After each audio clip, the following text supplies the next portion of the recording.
No quiero ponerme muy pesado con esta advertencia, pero recuerden, la desaparición del padre Gallego es una serie y lo que van a oír es el 7º episodio, así que si no han oído los 6 anteriores, por favor háganlo, van a estar un poco perdidos si no.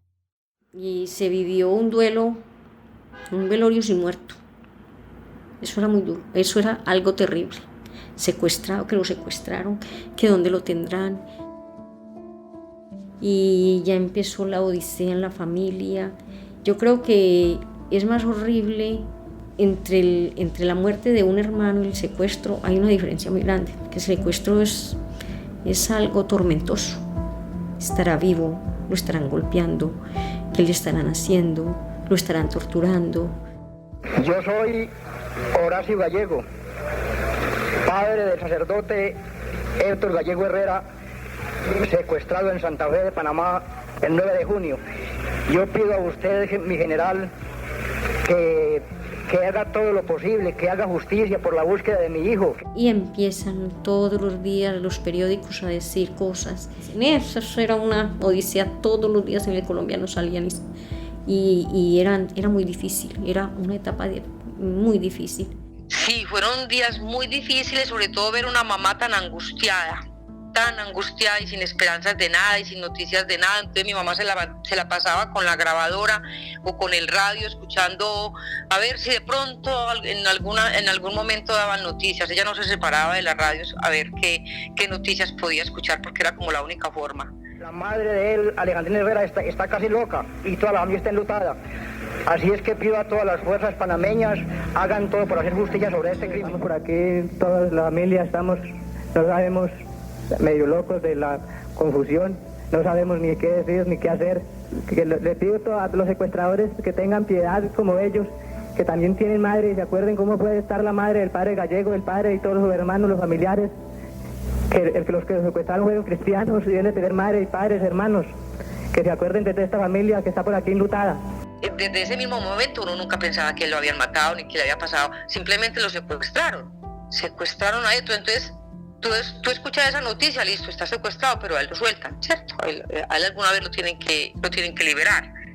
La noticia fue muy impactante, pero siempre se tuvo la esperanza de que nunca me imaginé que estuviera muerto, y ninguno de nosotros nos imaginamos que estuviera muerto. Que si lo tienen muerto, que avisen de una vez para pasar esta pena que nos tienen aquí. No sabemos si llorarlo, desesperados, no sabemos para dónde pegar, si ir a buscarlo allá, no sabemos a dónde buscarlo.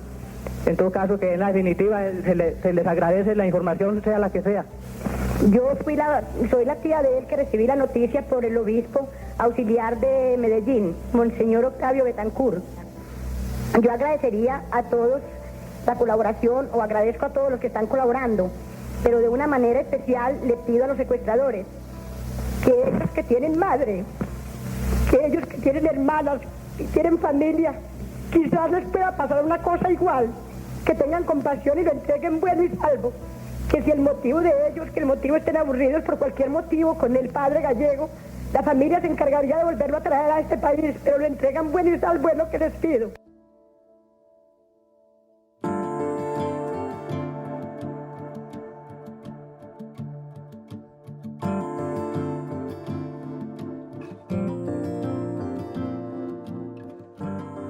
La familia de Héctor Gallego ha sufrido lo indecible. Han transcurrido 47 años desde la desaparición del sacerdote y en todo este tiempo ha habido etapas de muchísima tristeza, picos de dolor muy altos. Pero sin duda, los momentos más angustiosos para la familia Gallego se vivieron durante esas semanas y meses posteriores a la noticia del secuestro en Panamá. En el episodio de hoy voy a hablarles de eso, de la búsqueda desesperada de la iglesia por el sacerdote, de la impotencia de sus familiares por no poder encontrarlo y de las versiones que surgieron en esos días sobre su posible paradero. Bienvenidos a La desaparición del padre Gallego, un podcast producido por la no ficción, dedicado a contar la historia de un hombre venerado como un mártir en Panamá y olvidado en su natal Colombia. Soy Juan Serrano. Para los familiares del cura Héctor Gallego, hasta el momento no cuentan con ninguna información sobre su muerte. Mientras tanto, la Iglesia Católica panameña ha venido exigiéndole al gobierno una investigación a fondo sobre este hecho y que se enjuicie a los responsables. La muerte de Héctor fue como un huracán, como un tsunami que llegó y se llevó la felicidad, se llevó la alegría, todo. Y mi familia entró en una crisis que de ser muy rezanderos pasamos a no creer en nada, porque si hay un Dios, entonces ¿cómo es posible que permita que pasen estas cosas? Séptimo episodio: el gobierno y la iglesia. Alejandro Vázquez Pinto, el sacerdote promotor de cooperativas que oímos en el tercer y cuarto episodio de esta serie, estaba fuera de Panamá cuando ocurrió el secuestro de su amigo Héctor Gallego. De suerte yo no estaba en Panamá para ese momento. Estaba precisamente en Costa Rica. Y ahí me enteré de que habían secuestrado a un sacerdote en Panamá. Y yo dije, Héctor Gallego. Y para mí desde el primer momento, Héctor está muerto. Llamé a Legarra, que era el obispo, y se lo dije. Vázquez Pinto no se limitó a manifestar su opinión en privado. El 12 de junio, un diario costarricense publicó unas explosivas declaraciones suyas sobre el caso. Y yo hice una declaración de prensa y acusé directamente al gobierno responsable de esto. Y eso armó todo un lío tremendo aquí en Panamá. Ahí fue que se explotó la cosa. Responsabilizar al gobierno de la desaparición de Héctor Gallego fue solo uno de los dardos que Vázquez Pinto lanzó en esa entrevista. También recordó el episodio del rancho quemado y cómo las autoridades militares no habían movido un dedo por tratar de encontrar a los responsables. Dijo también que en Panamá los curas que se negaban a respaldar al régimen militar eran constantemente vigilados por los servicios de inteligencia. De ahí que, según él, no sería extraño que el padre Gallego ya estuviera muerto. Vázquez Pinto no alcanzó a imaginar el revuelo que sus palabras iban a desatar en Panamá. Los diarios afines a los militares se llenaron de críticas en su contra. Un periódico, por ejemplo, presentó la noticia con el siguiente titular: Cargos infundados formula en Costa Rica Monseñor Vázquez. Torrijos mismo habló por esos días de los malos curas, algo que fue interpretado por muchos como una clara alusión a la actitud desafiante de Vázquez Pinto. Y yo no pude regresar a Panamá. Como consecuencia de su arremetida, Vázquez Pinto se abstuvo de regresar a Panamá durante un año. Lo hizo, según él, por prudencia y atendiendo también a una recomendación de sus superiores.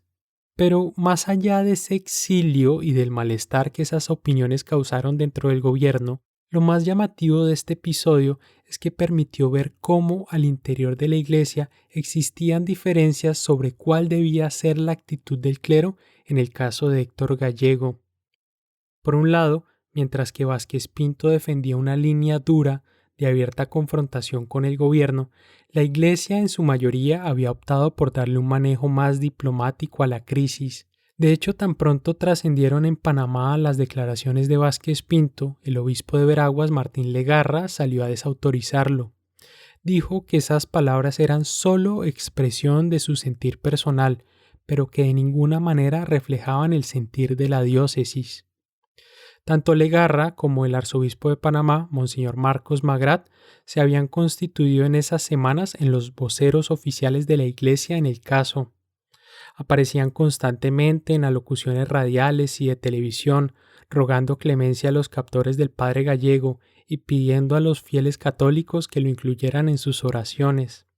También los dos se reunían constantemente con representantes del gobierno para pedir celeridad y resultados palpables en las investigaciones.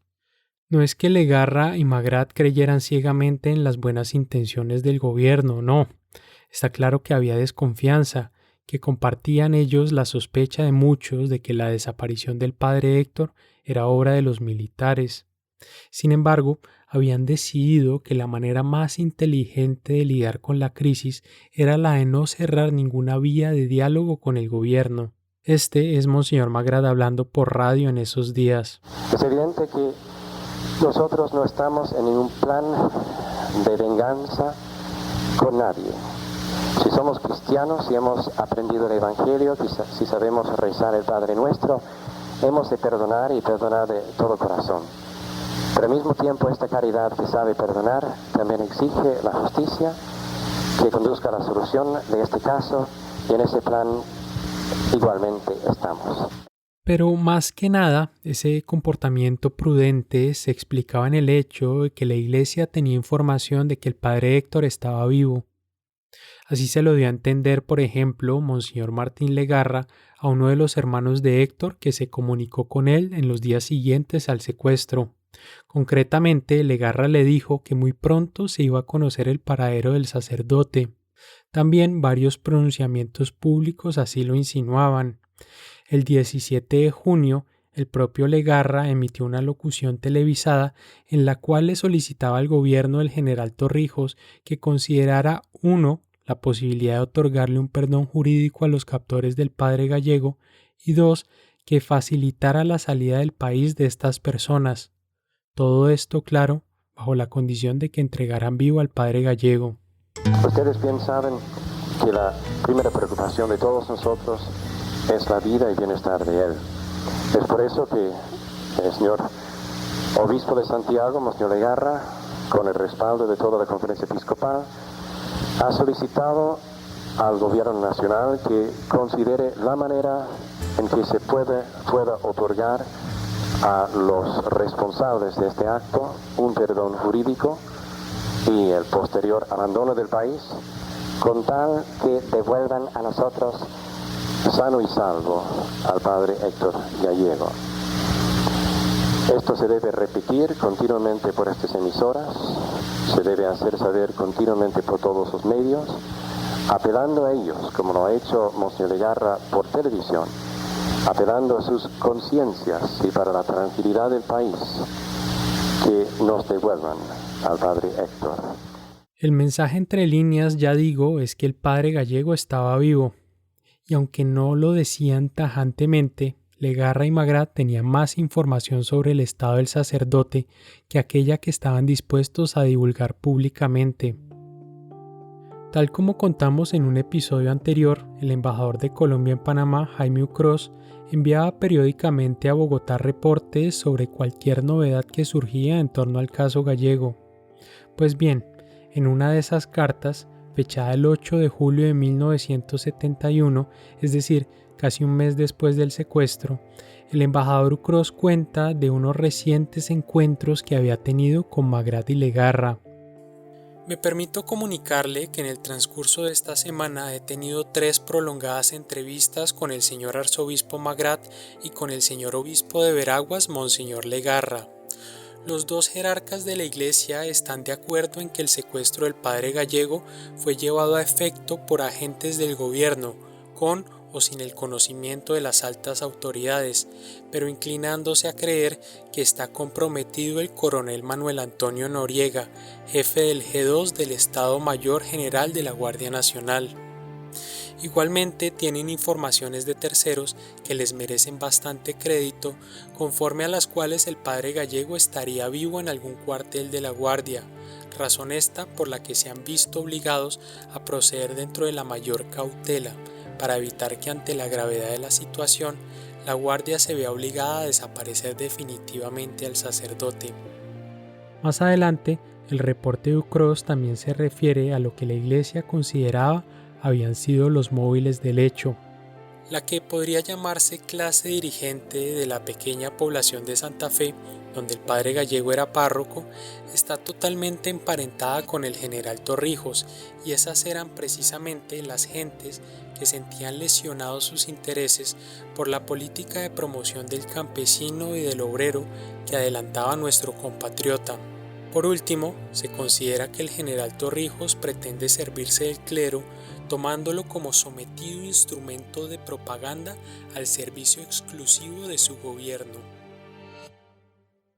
El 12 de julio, 4 días después de que el embajador Ucros emitiera este reporte, El Tiempo de Bogotá reveló en su portada una información en el mismo sentido. Bajo el titular "El padre Gallego vive", el periódico recogía unas declaraciones de Marcos Magrat en las que éste decía tener información de que el sacerdote colombiano estaba vivo, pero que se encontraba con su salud muy deteriorada por los malos tratos que había recibido. El periodista Germán Castro Caicedo, que había sido enviado por El Tiempo para cubrir el caso, agregó al día siguiente más detalles. Dijo que a Monseñor Magrat le había llegado una versión según la cual Héctor había sido visto en un calabozo de la Guardia Nacional y que el sacerdote se encontraba amordazado, con los ojos vendados y con la cara desfigurada producto de la tortura que había sufrido. Magrat, sin embargo, tan pronto supo de las declaraciones que se le atribuían a él en la prensa colombiana, salió a negarlo. Comillas. No sabemos quiénes han dado esta información, pero estamos en la obligación de desmentir enérgicamente que haya sido afirmado por cualquier autoridad de la Iglesia. A los pocos días, el embajador Ucros envió a Bogotá copia del desmentido de Magrat, pero aprovechó también para ratificarse en lo que había dicho en su informe anterior.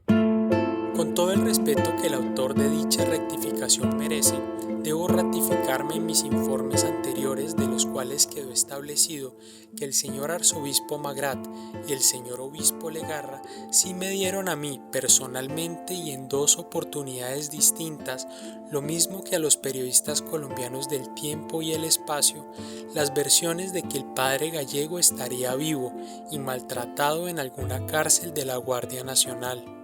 Llama la atención esa negativa de Magrat a confirmar en público lo que claramente estaba diciendo en privado.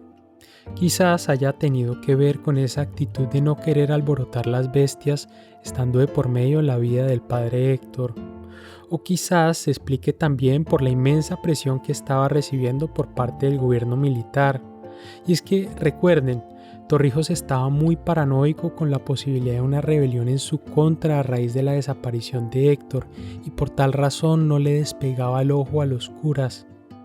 Magrat, por ejemplo, había decidido reducir al mínimo sus interacciones por teléfono, dando por descontado que sus comunicaciones estaban intervenidas.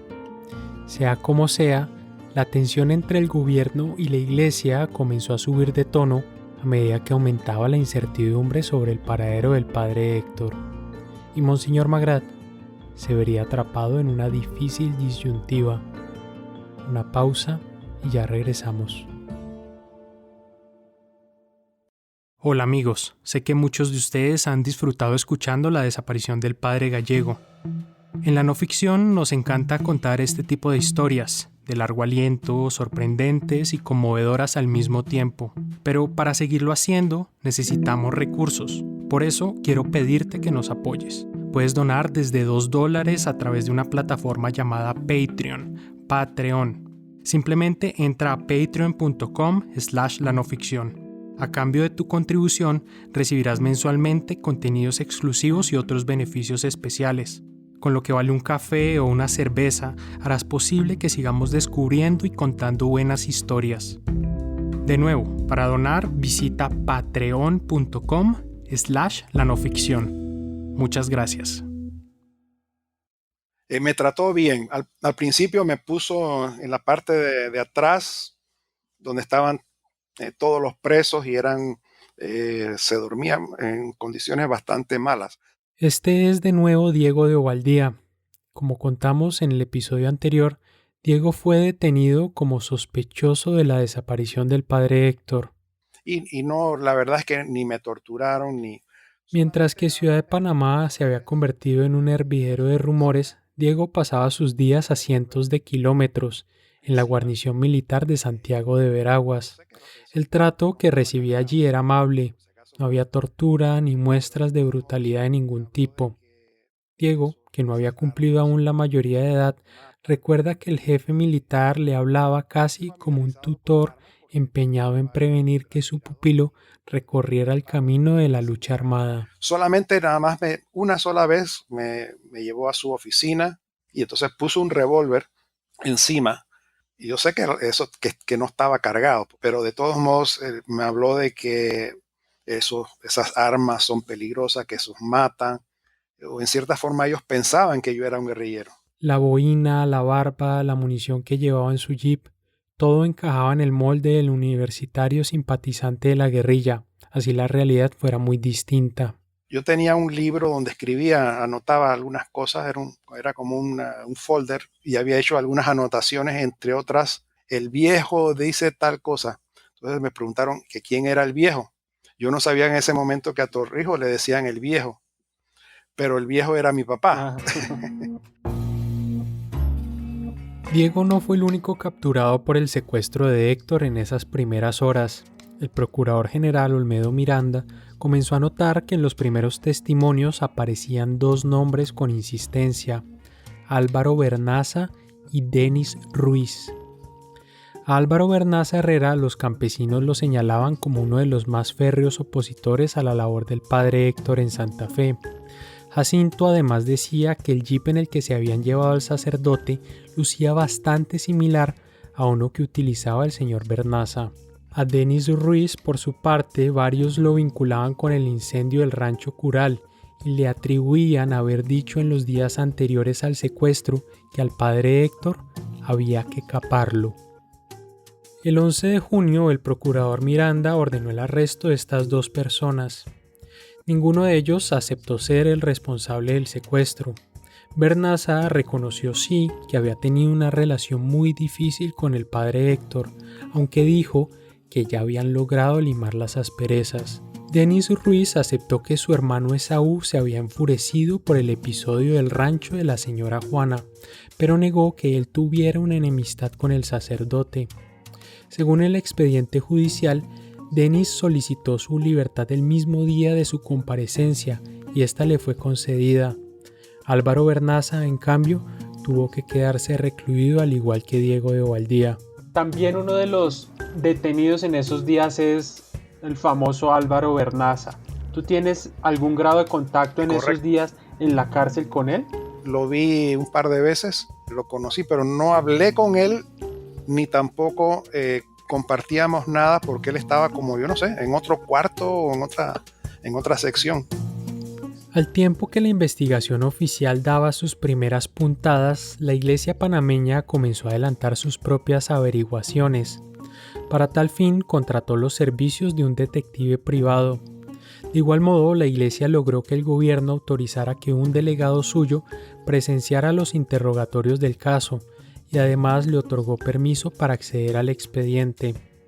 En ese afán de no dejar el descubrimiento de la verdad librado al criterio del gobierno, la mañana del 23 de junio, una comitiva encabezada por Magrady Legarra hizo presencia en Santa Fe. Los campesinos los estaban esperando para expresarles algunas preocupaciones que tenían sobre el caso. El propósito de este viaje de interior fue llegar a Santa Fe y poder tomar contacto personal, humano, directo con los más afectados, que son las comunidades cristianas de todo el distrito y de la cabecera.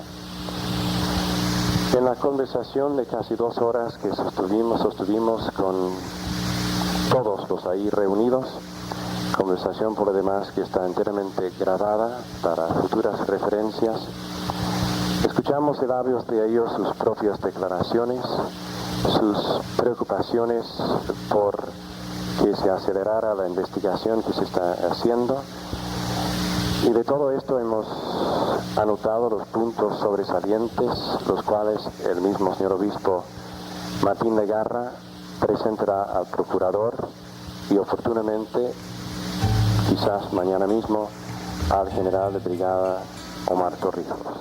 En esa visita, Magrady y Legarra tomaron nota del extraño rumbo que estaba tomando la investigación. De una parte, la captura de Diego de Ovaldía era incomprensible. La familia que lo había alojado en la comunidad del Alto daba fe de que Diego se encontraba en la casa de ellos durmiendo la noche que se había llevado a cabo el secuestro del padre Héctor, pero hasta ahora ninguno de estos testigos había sido llamado a comparecer. Otras omisiones también generaban inquietud. En el pueblo corría la versión de que Héctor podría estar secuestrado en alguna casa de las cabeceras de Santa Fe o San Francisco, un distrito vecino. Aunque cabía la posibilidad de que esto no fuera más que un chisme, los investigadores no habían hecho ningún esfuerzo por tratar de desvirtuarlo. De otra parte, los investigadores parecían haberle restado importancia al hecho de que la desaparición de Héctor había ocurrido 2 días después de que miembros de la inteligencia militar estuvieran rondando el pueblo preguntando, daba la casualidad, por el paradero del padre Héctor. Ni Eugenio Magallón ni Melbourne Walker, los dos detectives que habían estado preguntando, habían sido llamados a comparecer y mucho menos habían sido arrestados. El procurador Miranda, de otra parte, tampoco se esforzaba por ganarse la confianza de los campesinos. Algunos de ellos se quejaron ante la comitiva de la iglesia de que partes de sus testimonios eran borradas en la transcripción final de las diligencias. Y luego también había preguntas del procurador que le resultaban particularmente impertinentes y hasta ofensivas. Preguntas en las que parecía menos interesado en encontrar la verdad que en fisgonear en la vida íntima del sacerdote. Aquí Jacinto Peña. Bueno, él preguntaba de que con cuántas mujeres andaba Héctor ahí en la comunidad. Eso fue en la comunidad del Carmen. Entonces ahí yo le riposté, pues, de que Héctor nunca lo habíamos visto ni en malicia con ninguna muchacha, que Héctor se dedicaba a ir a trabajar y no a buscar mujeres. Eso nosotros lo vimos muy negativo en la investigación de él como funcionario. Lo vimos negativo y yo tuve que decírselo, que ese no era su papel. Su papel era investigar a los criminales, no a Héctor como persona humana o como sacerdote. Vale la pena detenerme un momento aquí y mencionar un dato más sobre esto que acaba de decir Jacinto. Sin que sea muy claro cuál fue el origen de ese chisme pernicioso que le crearon al padre Gallego, lo cierto es que éste se las arregló para llegar a oídos de la curia en el Vaticano. Un día, Monseñor Legarra recibió una comunicación desde Roma en la cual le pedían que informara sobre la conducta moral del padre Gallego. En su respuesta, Legarra lo catalogó como un misionero intachable, por quien pondría no una, sino las dos manos al fuego. Explicó además que ese rumor morboso había sido fruto del empeño de algunos por emborronar la imagen del padre Héctor. Pero regresando otra vez al día de la visita en Santa Fe, el obispo Legarra escribió esa misma tarde un informe al procurador Miranda. En él le reportaba algunas de las irregularidades que había oído de boca de los campesinos y le pedía adoptar correctivos. Comillas, cada hora que se pierde disminuye la esperanza de encontrar al padre y a los culpables. A la vez aumentará la desconfianza general en las investigaciones que se realizan. Monseñor Legarra no creía que el procurador Miranda representara una garantía suficiente de independencia. Era tal su desconfianza sobre su trabajo que la Iglesia comenzó a tantear la posibilidad de traer a Panamá detectives extranjeros.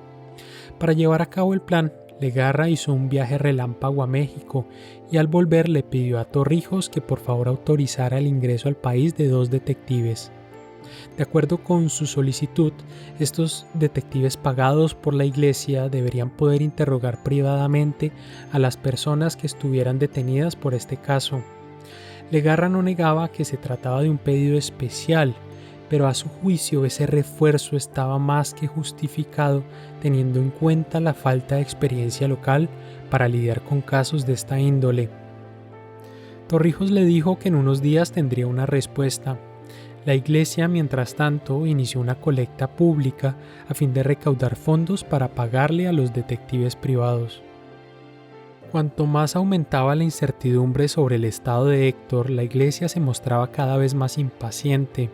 El requerimiento especial de Legarra era evidencia precisamente de ese desespero. Pero vayamos a Salgar, a la casa de la familia Gallego. Allí las cosas ocurrían de una manera similar. Una mezcla de ansiedad e impotencia se apoderaba de todos ante la falta de noticias. Mientras tanto, pues la casa se mantenía llena de gente visitándola, vecinos, familiares, llegaban periodistas, llegaban pues gente de Panamá, fue una romería total y mi mamá pues tuvo que acudir a medicamentos para poder sobrevivir esa situación. Nubia Gallego era, al igual que su madre, una de las más afectadas con la situación. Y no era para menos. Héctor era su hermano favorito, su confidente, la persona más cercana a ella dentro de su universo familiar. Cuando le pedí a Nubia que me hablara más acerca de esas primeras semanas y meses luego del secuestro de su hermano, me dijo que tenía muchas lagunas de esa época. La razón de ese olvido es que su madre, Al verla llorar tanto, decidió tranquilizar a Nubia por medio de sedantes. Como mi mamá a mí me veía también tan triste, ella no me quería ver triste y ella me daba de los medicamentos que ella tomaba, me daba a mí sin que yo me diera cuenta. Yo tengo muchos vacíos por eso. Porque mi mamá me dopaba, por decir algo. Mi mamá me dopaba, ella no quería verme tan triste, entonces ella me dopaba, entonces yo pasaba muchas cosas sin que, como que no era una vida real para mí. Nubia dice que pasaba 2 días enteros durmiendo, se atrasaba en el colegio, faltaba clases, perdía exámenes y ella no entendía muy bien por qué. Y usted, cuando se despertaba después de 2 días, decía, pero esto tan raro. Es que como yo despertaba y pensaba que me había acabado de acostar, pero ya cuando mis compañeras decían que yo por qué no había ido, mi mamá les decía que era que yo estaba dormida. Entonces yo ya empecé ahí, como decía, a darme cuenta que estaba pasando. Entonces ahí fue cuando le pedí el favor a ella que por favor no lo siguiera haciendo, que me estaba perjudicando demasiado. Pues que si yo estaba triste, estaba llorando, pues que me dejara llorar, ¿qué más iba a hacer? Vayamos de nuevo a Ciudad de Panamá. La Iglesia como madre está llamada a proceder siempre con benevolencia y comprensión. El 6 de julio del 71, en una locución televisada, el obispo Legarra anunció que la Conferencia Episcopal Panameña había resuelto castigar a los responsables del secuestro de Héctor con la sanción más severa que contempla la religión católica. Declaramos ante el pueblo de Dios que caen bajo excomunión, primero, todos los responsables de este horrendo delito, tanto los ejecutores inmediatos de la captura, los que dieron la orden de que se llevase a cabo el crimen, los autores intelectuales y responsables directos e indirectos que lo planearon. La medida también abarcaba a los cómplices y las personas que estaban callando la verdad. Declaramos también que no quedan libres de culpa y por lo tanto son susceptibles de ser conminados con la misma pena de excomunión todas aquellas personas que, teniendo conocimiento de algún dato importante con relación al hecho, no quieren ponerlo en conocimiento de las personas competentes ni quieren declarar lo que saben. Ya hacía casi un mes que al padre Héctor se le había visto por última vez. La palabra secuestro parecía cada vez menos apropiada para nombrar la situación. Y es que no había prueba de cautiverio, no había una solicitud de rescate, no había nada. Nadie ni siquiera se había atribuido la acción. El malestar contra el gobierno crecía. Los campesinos de Santa Fe, que no paraban de buscar a su párroco por los caminos, responsabilizaron directamente al gobierno del general Torrijos por cualquier cosa que le hubiera sucedido al padre Héctor. Seguimos con la lectura de los comunicados que nos llegan en referencia al secuestro del padre Héctor Gallego, hecho ocurrido el pasado 9 de junio en Santa Fe. Aquí nos llega un comunicado que dice: nosotros los campesinos veragüenses protestamos por el secuestro del padre Héctor Gallego. Como se presentan los hechos y las investigaciones, responsabilizamos al gobierno revolucionario del general Torrijos si no se esclarece este bochornoso hecho. La Iglesia, por su lado, también comenzó a ser un poco más vehemente en sus reclamos. Sus portavoces no renunciaban a su actitud de prudencia, pero cada vez eran más explícitas sus críticas en contra del gobierno. Se quejaban del trabajo de Miranda y se quejaban también de que los periódicos, por instrucción de los militares, se estaban negando a publicar algunos de sus comunicados sobre el caso. Y luego también habían otros curas de menor jerarquía que desde el púlpito estaban sacando a colación el caso de Héctor y difundiendo la versión de que éste se encontraba detenido en una celda de la Guardia Nacional. El propio Magrat trataba de meter en cintura a estos curas descarrilados. Les pedía que por favor solo se refirieran al caso para pedir la verdad, pero que se abstuvieran de hacer incriminaciones concretas contra el gobierno. Eso, sin embargo, ese llamado de atención no evitó que algunos sacerdotes sufrieran amenazas y vigilancia por parte de los militares. A mediados de julio la crisis se agudizó cuando un cura español que adelantaba un trabajo similar al de Héctor en otra zona del país fue notificado de su deportación, y como ese hubo otros casos semejantes en las semanas y meses siguientes. Como casi un 80% de los sacerdotes en Panamá eran extranjeros, la amenaza de deportación se convirtió en una herramienta de intimidación y de control social sobre la Iglesia. Por otra parte, el procurador Miranda intentó salirle al paso a las críticas sobre su trabajo. Salió a los medios a decir que su investigación se estaba realizando de manera muy seria y exhaustiva, y destacó que tan pronto supo el secuestro, él decidió apersonarse de la cuestión. Miranda también anunció que había ordenado liberar a Álvaro Vernaza. Sin entrar en detalles, dijo haber comprobado la veracidad de su coartada. Diego de Ovaldía corrió la misma suerte. De acuerdo con el informe de Miranda, este logró demostrar que la noche del 9 de junio se encontraba durmiendo en la casa de unos campesinos. Llevaron creo que a Olmedo Miranda los llevaron allá al pueblo donde todos declararon no, él es imposible que él hubiese hecho porque él durmió acá arriba.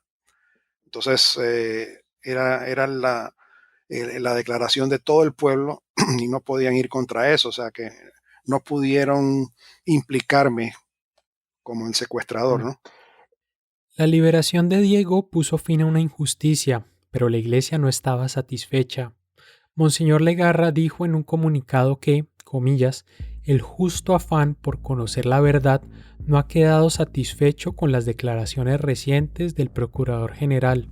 Agregó que, por el contrario, era más urgente que nunca autorizar la presencia de detectives extranjeros, para lo cual seguía pendiente de la respuesta del gobierno. Ese clima de creciente tensión entre gobierno e Iglesia alcanzó su pico más alto el 18 de julio, casi 6 semanas después de la desaparición de Héctor. Para ese día, un día domingo, estaba prevista una masiva concentración en Ciudad de Panamá convocada por la Iglesia. 4 procesiones saldrían esa mañana desde diferentes puntos de la capital y desembocarían todas en una céntrica calle, vecina de la iglesia de la Virgen del Carmen. El gobierno militar veía con mucha inquietud el evento. Ese temor motivó a que en la víspera representantes del gobierno se reunieran con delegados del clero para discutir los detalles de la procesión y asegurarse de que ésta tendría propósitos enteramente religiosos y no políticos. Monseñor Magrat también hizo su aparición en los medios el día anterior para pedir a los asistentes total silencio, calma, tranquilidad y oración a la mañana siguiente. Al final fue una peregrinación que convocó alrededor de 20.000 personas. Desde una tarima situada a las puertas de la iglesia, el arzobispo Magrat presidió una misa, y aunque él trató de preservar el carácter enteramente religioso de la reunión, un sentimiento de malestar y rabia contra el gobierno recorría todo el evento. Los más envalentonados querían salir desde ahí todos congregados hacia la sede principal de la Guardia Nacional, sin importar si ello desencadenaba una andanada represiva. Que el que tiene la fuerza y el que tiene el poder. Varias décadas después, 2 personas que asistieron a la concentración recordarían de esta manera el clima de tensión que se vivió en aquel momento. Yo recuerdo cómo aquel 16 de julio hubo toda una respuesta de un pueblo que sintió que algo suyo le habían matado, le habían arrebatado. Ese 16 de julio, la peregrinación hacia la iglesia del Carmen, en donde el arzobispo presidió aquella famosa celebración. ¿La recuerdas, Carlos? Sí, la recuerdo con sentimientos encontrados, porque fue realmente una experiencia muy linda ver cómo así como que de la tierra emanaba gente de todas las parroquias, se iban encontrando por todas las arterias principales del país. Y yo vuelvo a insistir que a lo mejor por la edad que uno tenía y la fogosidad de la juventud, esperábamos y sentíamos, bueno, de aquí el arzobispo nos debe invitar a irnos a tomar los cuarteles militares para que los militares respondan a la pregunta ¿dónde está Héctor? Y fue un sentimiento, digo, encontrado porque justamente en esa Eucaristía, después de la misa de la homilía de Monseñor Magrat, pidió además diciendo que para ese momento ya la iglesia tenía la confirmación de que Héctor ya no estaba vivo y que la iglesia lo que había estado interesada en salvar la vida de Héctor. Entonces pidió un poco tranquilidad para esta euforia que había en la población. Entonces eso como que en algunos sectores, sin comprender la profundidad también de lo que se estaba planteando en ese momento, nos sentimos un poco defraudados de ese llamado. Carlos Lee, la persona que acaban de oír, es un abogado que ha estado muy ligado a la iglesia panameña. Tengo, sin embargo, dudas de si lo que acaba de decir es cierto. Esto de que Monseñor Magrá reveló que Héctor ya estaba muerto en su esfuerzo por evitar una toma de los cuarteles por parte de la multitud. Sencillamente no cuadra. Por un lado, tengo una transcripción de lo que dijo Magrá en la misa en el Carmen y no aparece ninguna referencia en ese sentido. Al contrario, habla del sacerdote en tiempo presente y dice cosas como: no sabemos qué le ha pasado al padre Héctor desde que desapareció en la oscuridad de la noche. Pero además, en una entrevista realizada a Magrá un año después de la desaparición, el periodista que lo entrevista se da cuenta que el arzobispo se refiere a Héctor en tiempo pasado, y entonces se lo pone de presente. Usted habla del padre Gallego en pasado, le dice. ¿Tiene acaso la impresión de que ha muerto? Y Magrá le responde: hablaba de Héctor en el pasado porque ya se cumple un año que no le hemos visto. Y luego agrega: no podemos afirmar con certeza que esté muerto, más bien rezamos por él, vivo o muerto. Así que es probable, sí, bastante probable, que para la fecha de la misa en el Carmen ya el arzobispo tuviera la certeza de la muerte de Héctor. Quizás se lo haya contado a un grupo cercano de personas, algo petit comité, pero sin duda estoy casi seguro de que no lo reveló públicamente. Ahora bien, volviendo otra vez a esa tarde en las puertas de la iglesia del Carmen, Carlos Lee decía en el programa que con la perspectiva que le da el tiempo, considera que fue acertada la actitud sosegada que mostró Magrá. Porque después he tenido la oportunidad de que Monseñor explicara un poco la presión que estaba recibiendo de los políticos para tumbar al gobierno militar. Y la sabiduría del arzobispo de decir: eso no es la tarea de la iglesia, eso es una tarea de los políticos. Pero no todos consideran tan sabio ni tan acertado el repliegue de la curia panameña en este asunto. Muchos de los actores de aquel momento ya murieron, pero yo todavía estoy vivo. Y yo digo, la misma iglesia ha traicionado a Gallego. Monseñor Alejandro Vázquez Pinto seguía desde el exilio el desarrollo de estos hechos, y según él, a los jerarcas de la iglesia de aquella época les faltó el ímpetu necesario para llevar su reclamo de verdad hasta sus últimas consecuencias. La gente aquí se levantó, yo lo discutí una vez con Monseñor Magrá, porque aquí hubo una manifestación de gente, una multitud que se congregó en la iglesia del Carmen y que estaban dispuestos a ir al cuartel y no fueron. Y yo recuerdo yo discutiendo con Monseñor Magrá esto. Yo considero a Magrá un gran hombre, un gran amigo, un hombre muy abierto al diálogo, que tú le cuestionabas y él te cuestionaba a ti. Y él. Entonces me dijo él: ¿y tú qué hubieras hecho? Digo, mira, yo voy con todo ese sentido hasta el cuartel. Me tienen que entregar a él. A mí no me importa si Torrijos se cae o no se cae. Él hizo hubo un acto que tiene unas consecuencias políticas. A mí no me importa eso. Lo que me importa es la justicia. Y yo reclamo la justicia.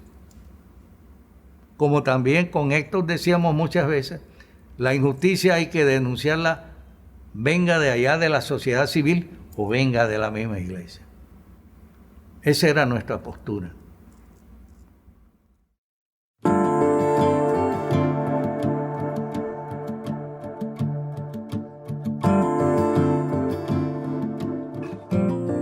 El gobierno panameño rechazó la llegada de los detectives mexicanos argumentando razones de soberanía. Las relaciones entre la curia y el gobierno se deterioraron. En los meses siguientes hubo anuncio de que otras deportaciones de curas estaban en camino. En octubre de ese año, durante la conmemoración del tercer aniversario del golpe militar, el general Torrijos convocó una masiva concentración en la capital, algo que fue visto como una demostración de fuerza del denominado gobierno revolucionario frente a la Iglesia. El caso del padre Gallego marcó sin duda un distanciamiento entre la Iglesia y el gobierno. Con el pasar de los meses, sin embargo, el tema se fue extinguiendo en los periódicos y el reclamo de la Iglesia por la verdad fue igualmente perdiendo fuerza. Poco a poco, las relaciones entre ambos poderes retornaron a su normalidad. En 1973, el Ministerio Público decretó la preclusión de la investigación sobre la desaparición del padre Héctor Gallego, argumentando falta de pruebas. La familia del cura, sin embargo, era incapaz de doblar la página. En el siguiente episodio de la desaparición del padre Gallego voy a hablarles de eso, de cómo transcurre la vida dentro de una familia que tiene un pariente desaparecido. Incluso mi mamá, hasta los pocos días de morirse, ya tenía de pronto la esperanza, alimentaba esa esperanza de que se le apareciera Héctor tocando la puerta. ¿Ustedes fueron estigmatizados en Salgar por lo de Héctor? Muchísimo, muchísimo. Nosotros éramos los guerrilleros. O sea, que para mi mamá no solamente fue la desaparición de Héctor, sino la estigmatización tan fuerte que pusieron contra él. Desde ese momento entonces mi mamá ya tampoco quiso volver a la iglesia. Dijo, no, pues yo a qué voy, a que me hagan sentir más mal de lo que estoy. Les contaré también de las distintas versiones que con los años fueron emergiendo acerca del paradero del padre Héctor. Yo no me acuerdo cuántos meses después nos llegó una noticia de que a Héctor lo habían matado y lo habían arrojado al mar. Todo eso en el siguiente episodio de esta serie. La desaparición del padre Gallego es escrita y dirigida por mí. La edición y el diseño de sonido está a cargo de Daniel Díaz. María Pía Volgemuth trabajó en la fase de reportería. Recuerden que estamos en todas las redes sociales, @lanoficción en Instagram, Twitter y Facebook. Queremos también pedirles que si nos oyen a través de Apple Podcast, déjenos una reseña y califíquenos. Eso ayudará a que esta historia pueda llegar a más personas. Como siempre, nosotros nos reencontramos en el siguiente episodio de esta serie, que ya se acerca a su etapa final. Muchas gracias por escucharnos. Mi nombre es Juan Serrano.